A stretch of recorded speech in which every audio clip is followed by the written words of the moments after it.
네, 안녕하세요. 자, 헌법 오늘 마지막 시간 되겠습니다. 선생님이 쭉쭉 책장을 그냥 넘어갔습니다. 이게 900, 1000페이지 600 하는 거.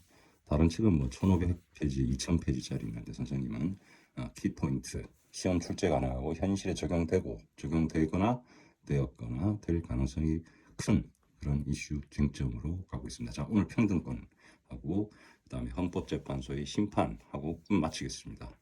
그리고 향후 강의 계획을 밝히려고 합니다. 향후는 이제 헌법까지 있으면은 우리가 육법이라 그랬어요. 예전에 사법시험, 로스쿨도 마찬가지인데 형법, 민법 했었고 행정법 했고 헌법 했고 그다음에 소송법 했고 헌민형 소송 해서 5개 했습니다. 5개. 뭐가 빠졌을까요? 상법이 빠졌죠. 상법. 그래서 상법을 할 겁니다. 하기는 할 거예요. 1월 달에 하려고 그래, 그거는. 상법은 좀 양이 굉장히 많습니다. 분량이. 상법은 상법 총칙부터 해서 회사법, 보험해상법 뭐 이래가지고 양이 민법의 거의 곱하기 2배입니다. 근데 민법보다 오히려 쉽습니다. 왜냐하면은 민법의 규정들을 거의 대부분 준용하고 있기 때문에 판례나 이런 것들을 막 암기할 필요가 없어요. 그 상법의 어떤 오히려 상법은 기계적인 조문들이 많아. 특히 회사법 같은 경우, 그다음에 보험해상법 같은 경우, 특히 우리 일반 시민들 그 로스쿨 관련이 없는 분들도 회사법하고 보험해상법은 중요 부분 제가 집어 드릴 거예요. 그거 아시면은 삶에 큰 도움이 됩니다.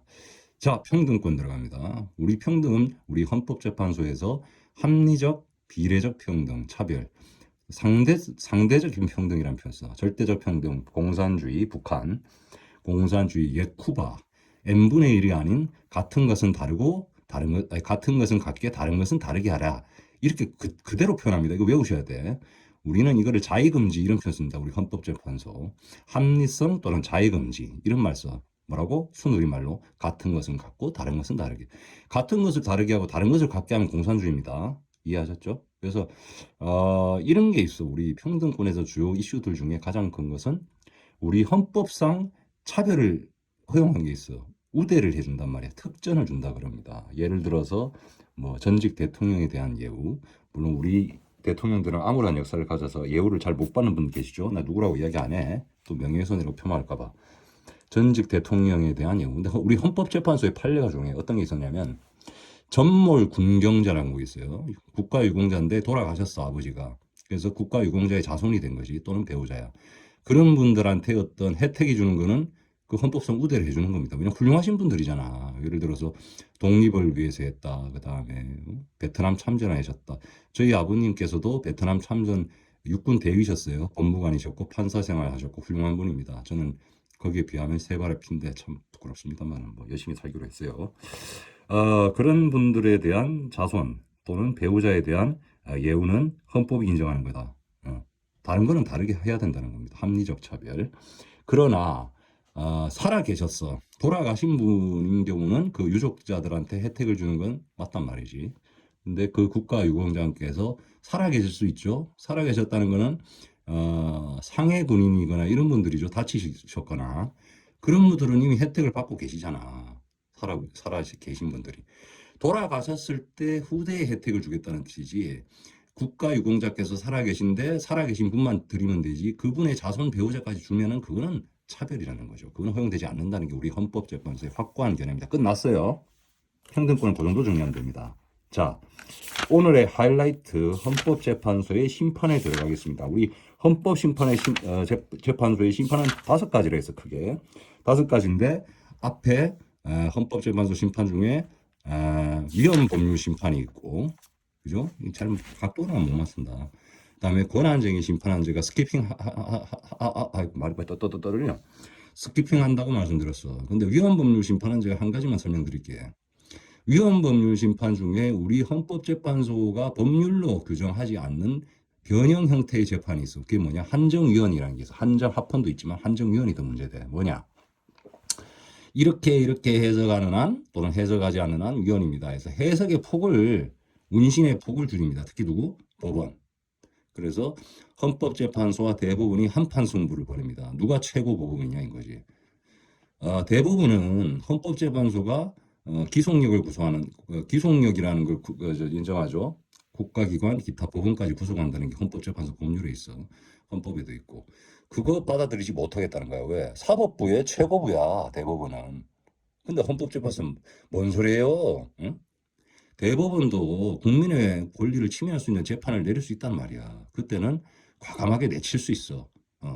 대법원의 재판도 취소시킬 수 있는 권한이 있다는 게 그게 한정위원입니다. 그걸로 싸움이 붙었는데 누가 이겼다?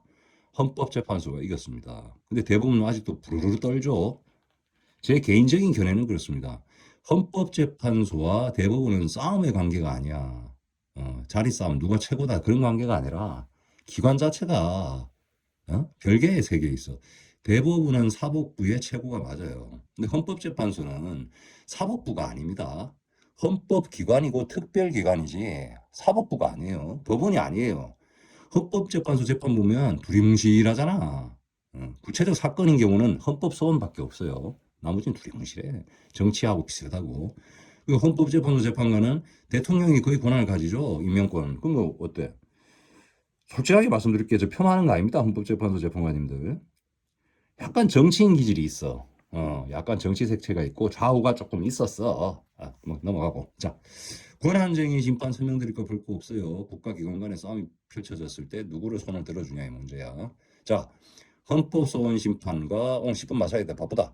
탄핵 심판, 정당에 대한 심판 설명 들어갑니다. 헌법소원 심판은 크게 두 가지로 나눠요. 우리 법에.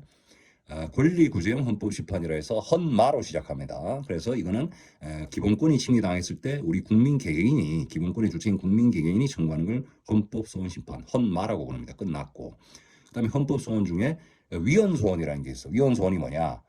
법원에 헌법재판소가 아닌 법원에 위헌법률 신청을 합니다. 우리가 이게 위헌이단 말이야. 법률 적용하는 판사님이. 근데 이게 헌법에 위헌된다고 위헌법률 신청을 했는데 법원이 기각을 했어. 그 법원에 대해서 열받으니까 법원이 심판 기회를 안 주니까 헌법재판소 잃어버리는 거야. 그걸 위헌소원.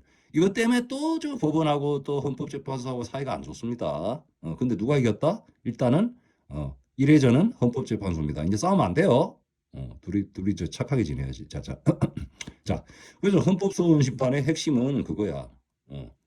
권리 구제형으로 갈 것이냐 아니면 위헌소원이냐 두 개가 달라요. 성격이 전혀 달라. 이름만 헌법소원이고 위헌소원은 헌바라고 그래.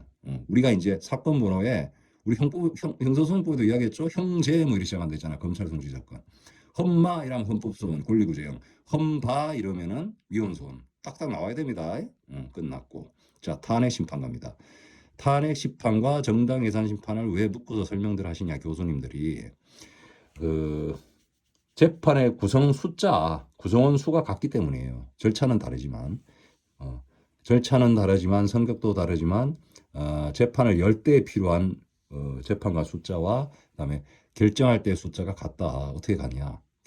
재판을 열 때는 둘 다 7인 이상, 7인 이상이 참석해야 돼. 헌법재판관 수 많죠. 근데 결정은 6인 이상이 해야 된다. 그래서 공통점이 같다. 근데 성격은 다르다. 공통점과 차이점을 알면 두리뭉실한 헌법도 수학 공식같이 풀어드린다. 탄핵 심판은 대통령을 비롯해서 국회의원, 행정부의 고위공무원들이 헌법 질서에 반하는 행위를 했을 때 탄핵을 결정하는 거다. 그리고 탄핵의 결정의 효과는 징계의 성격이지 형사처분이 아닙니다. 그 직에서 옷을 벗기는 거야. 그래서 우리 박근혜 대통령 보세요. 헌법재판소에서 1차적으로 선박 날리죠. 파면시키고 그 다음에 공수처 특수부에서 검찰에서 바로 직권남용죄 잡아 넣어버리잖아. 감옥 갇혔잖아. 물론 지금 풀어나셨습니다만 뭐 1년 됐나요? 끝났고 정당 해산 심판은 역시 똑같아. 헌법에 반하는 뭐 간첩하고 통했든지 김일성을 찬양한 당이 있어서 실제로 헌법재판소 그 당 이름은 이제 알았네. 통합진보당이란 당이 있습니다. 지금은 이름이 아마 바뀌었을 거예요. 색깔이 노란당인가 그렇죠? 난 뭐 어디라고 밝힌 또 명예훼손이라고 그러고 아니 대한민국은 명예훼손 참 좋아해. 변호사들 배부르고 좋겠어. 그 별로 의미도 없는 건데 그냥 침만 탁 뱉으세요. 명예훼손 안 됩니다. 그것도 길바닥에.